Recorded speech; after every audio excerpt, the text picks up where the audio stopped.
बिस्मिल्लाहिर्रहमानिर्रहीम बिस्मिल्लाहिर्रहमानिर्रहीम। शुरू करता हूँ अल्लाह के नाम से जो बहुत ही मेहरबान है और निहायत ही रहम करने वाला है। Today our topic is regarding constitution of Pakistan 1973 और आज हम इसका पार्ट 2 का चैप्टर 2 पढ़ेंगे जो कि है प्रिंसिपल ऑफ पॉलिसी। पार्ट 2 का चैप्टर 2 जो है वो प्रिंसिपल ऑफ पॉलिसी को डील करता है जो कि बहुत ही अहम है। लेकिन अक्सर देखने में ये आया है कि हमारे लॉ के स्टूडेंट, इवन प्रोफेशनल या कॉम्पिटिटिव सिविल जज के या एडिशनल जज के या ADPP के या दीगर कोई कॉम्पिटिटिव एग्ज़ाम जब देता है, कॉन्स्टिट्यूशन की किताब को जब खोलता है तो वो प्रिंसिपल ऑफ पॉलिसी के चैप्टर को देखता ही नहीं, आगे निकल जाता है।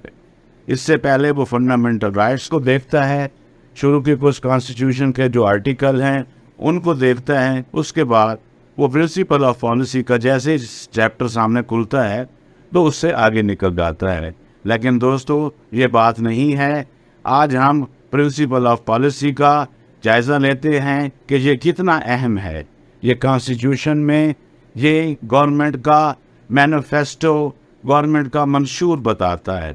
ये ना सिर्फ गवर्नमेंट का मंशूर बताता है बल्कि ये गवर्नमेंट के जो आर्गन हैं, जो बुनियादी 3 आर्गन हैं, एग्जेक्टिव है, जुडिशरी है और लेजिस्लेचर है, ये ना सिर्फ उनका मंशूर बताता है बल्कि गवर्नमेंट ऑफ पाकिस्तान के मातहत या ज़ेर इंतज़ाम जितनी भी अथॉरिटीज़ हैं और आर्गन हैं और जो मुख्तलिफ इदारे हैं, ये उनकी मंशूर की बात करता है। तो ये उनको गाइडलाइन फराहम करता है कि जब वो पाकिस्तान के सिटीज़न के हवाले से कोई अपने इख्तियारात एक्सरसाइज करते हैं या किसी मामले को डील करते हैं तो वो कौन सी गाइडलाइंस हैं जिनको सामने रख कर वो उन मामलात से डील करेंगे। तो आइए इनको लम्हावार देखते हैं कि ये पार्ट 2 का चैप्टर 2 है। जिस तरह मैंने बताया है ये प्रिंसिपल ऑफ पॉलिसी है।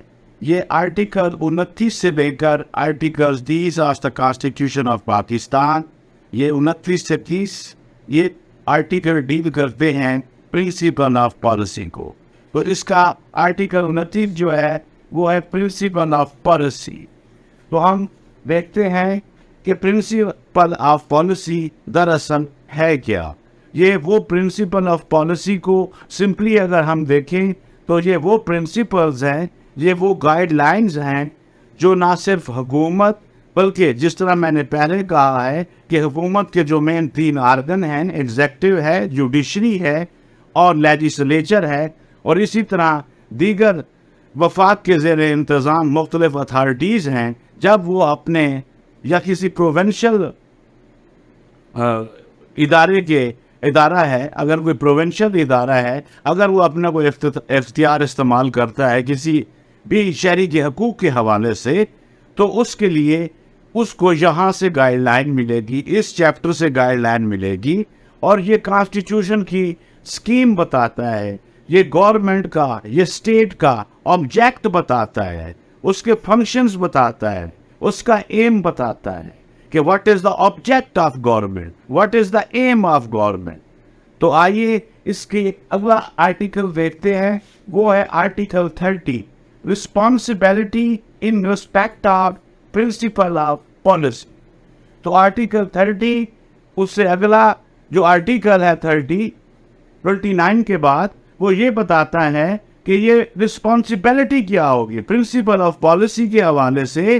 जो ये ऑर्गन मैंने बताए हैं, जो स्टेट के ऑर्गन होते हैं या स्टेट के इदारे होते हैं, तो उनकी क्या क्या रिस्पॉन्सिबिलिटीज़ होंगी जब वो शहरियों के हकूक़ के हवाले से या किसी डिस्प्यूट के हवाले से जब वो अपने कोई अख्तियारात एक्सरसाइज करेंगे, तो सबसे पहले वो प्रिंसिपल ऑफ पॉलिसी पर नज़र रखेंगे कि वो उनको इस मामले पर क्या गाइडलाइन फराहम करता है, और ये उन पर ऑब्लिगेटरी है कि वो प्रिंसिपल ऑफ पॉलिसी से अपनी देखें।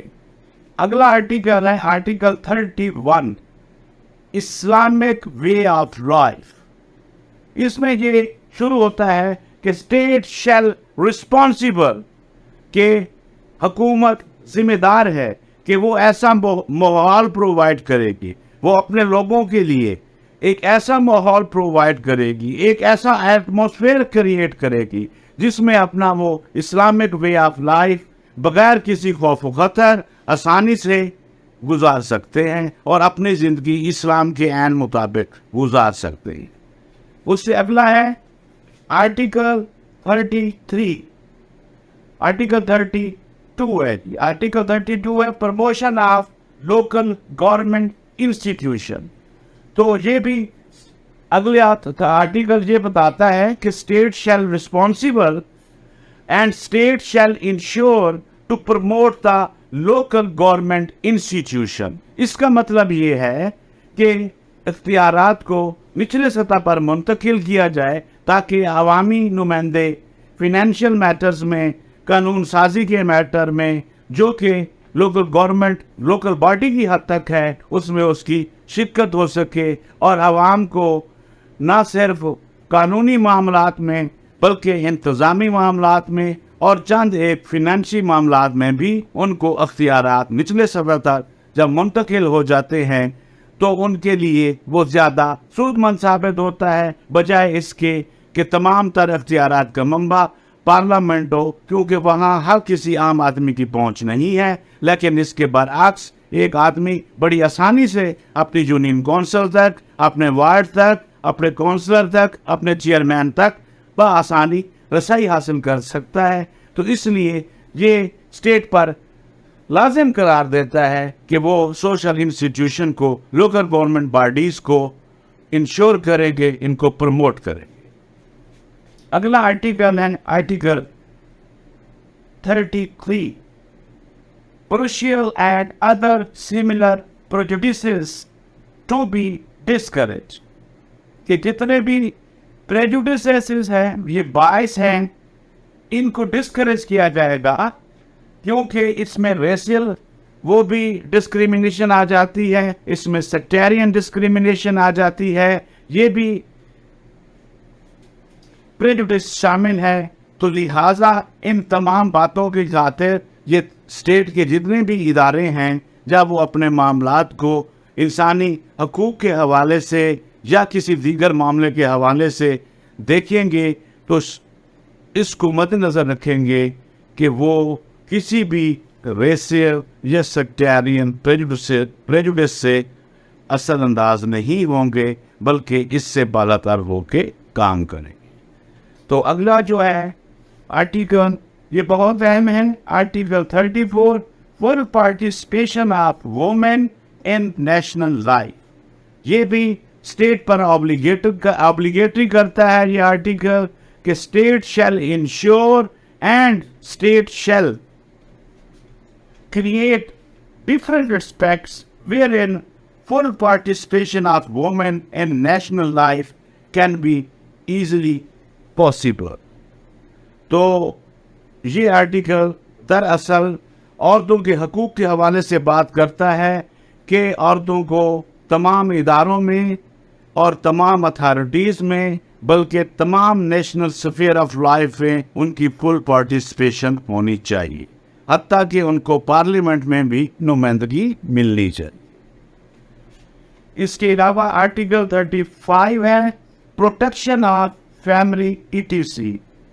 ये आर्टिकल कॉन्स्टिट्यूशन ऑफ पाकिस्तान का article 35 protection of marriage, family, child and mother की प्रोटेक्शन की बात करता है कि किसी भी फैमिली को, किसी भी मैरिज को, किसी भी चाइल्ड को या किसी भी सूरत में उसके इन हकूक़ से मुतासर नहीं किया जा सकता, इसके खिलाफ कोई काम किया नहीं किया जा सकता। एक बालिग लड़की अपनी आज़ाद मर्जी से, अगर उसकी कानूनी उम्र पूरी है तो वो अपनी आज़ाद मर्जी से शादी भी कर सकती है। तो इसलिए उसकी मैरिज को इस आर्टिकल के ज़रिए प्रोटेक्ट किया गया है। और इसी तरह जो चाइल्ड लेबर है पाकिस्तान में या उनके बच्चों के हवाले से बात है तो इसमें इसको भी प्रोटेक्ट किया गया है। अब से अगला आर्टिकल है आर्टिकल 36 प्रोटेक्शन ऑफ minorities कि ना सिर्फ इस चैप्टर में प्रिंसिपल ऑफ पॉलिसी में इस्लामिक रिपब्लिक ऑफ पाकिस्तान के कॉन्स्टिट्यूशन 1973 में सिर्फ मुसलमानों की बात नहीं की गई, बल्कि तमाम मिनॉरिटीज़, हमारे मुल्क में जितनी भी मिनॉरिटीज़ हैं उसमें क्रिश्चियन भी शामिल हैं, उसमें दीगर और हिंदू भी शामिल हैं, जैन मत भी शामिल हैं, बुद्ध मत भी शामिल हैं, तो उन तमाम को भी ये प्रोटेक्शन हासिल होगी कि वो अपनी ज़िंदगियाँ अपने ही अकीदे और अपने ही रसूमात के मुताबिक गुजार सकें। उन पर कोई पाबंदी आयद नहीं होगी, बल्कि उनकी लैंग्वेज को, उनके स्क्रिप्ट को और उनके कल्चर को भी प्रिजर्व किया जाए, तो उनको प्रोटेक्ट किया जाए।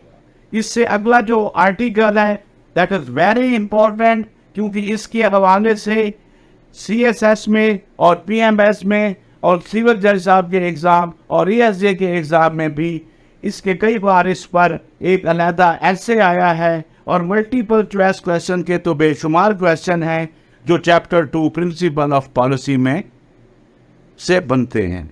क्योंकि अगर हम आला अदालतों के मुख्तलिफ फैसला जात को, जो कि बुनियादी फंडामेंटल राइट के हवाले से हों, या कि पब्लिक इंटरेस्ट लिटिगेशन के हवाले से हों, या कि जुडिशल रवि के हवाले से हों, तो उनमें हम इस आर्टिकल 37 को भी देखते हैं, इसमें हम 38 को भी देखते हैं कि उन फैसलों में इनका हवाला होता है। तो देखते हैं कि आर्टिकल 37 स्टेट पर क्या लाजमी करार देखता है कि state shall responsible to promotion of social justice and eradication of social evil. तो ये स्टेट पर ऑब्लिगेटरी है कि वो सोशल जस्टिस को प्रमोट करे, और इसी तरह जो सोशल ईवल्स हैं, हमारे यहाँ पॉवर्टी सोशल ईवल है, इसको ख़त्म करना हुकूमत की जिम्मेदारी है, और इसी तरह हुकूमत के जितने भी आर्गन हैं उनकी भी जिम्मेदारी है कि इनको ख़त्म करे। इसी तरह सोशल जस्टिस को प्रमोट करे और एरेडिकेशन ऑफ सोशल ईवल्स और सोशल ईवल्स का खात्मा करे। तो ये भी इस मंशूर में शामिल है। और इसी तरह आर्टिकल 38 है promotion of social and economic well being of the people.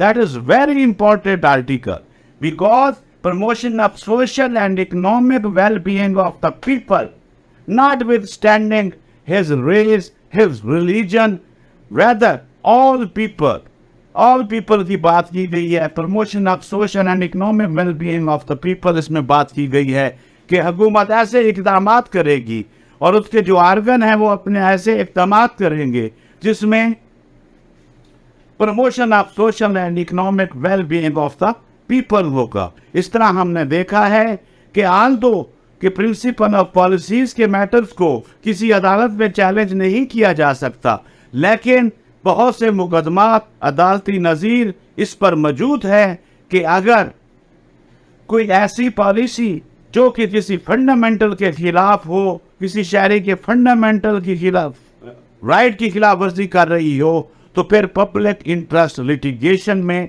Principal of policy का जो स्कोप है इसको भी देखा जा सकता है। इसके अलावा article 40 that is last article of this chapter and very important, strengthen, इसमें एक आर्टिकल ऊपर रह गया article 39 which is very simple, participation of people in armed forces, कि state shall enable the people of Pakistan to participate more and more in the armed forces। ये article 39 बात करता है। अब आर्टिकल 40 को देखते हैं, strengthening bonds with the Muslim world and promoting international peace। The state shall ensure that its relation is not only better with the Muslim world, but state must establish its correlation with other countries which are not Muslim, because promoting international peace की जब बात आती है, जब international peace की बात आती है, तो now world has become a global village, and furthermore nowadays it has become a digital world। तो इस डिजिटल वर्ल्ड में रहते हुए Without promoting international peace, no country can survive easily. Therefore, this article contemplates that किसी state इस बात को भी इंश्योर करेगी कि वो उसके जो ताल्लुकात हैं वो ना सिर्फ मुस्लिम कंट्रीज़ के साथ अच्छे होंगे, बल्कि वो अपने ताल्लुकात दुनिया के बाकी भी जितने ममालिक हैं उनके साथ अच्छे ताल्लुकात रखेगी, लेकिन बराबरी की बुनियाद पर ताल्लुकात रखेगी, और इस तरह वो इंटरनेशनल पीस को प्रमोट कर रही। तो इसके साथ ही हमारा ये लेक्चर ख़त्म होता है। Thank you very much.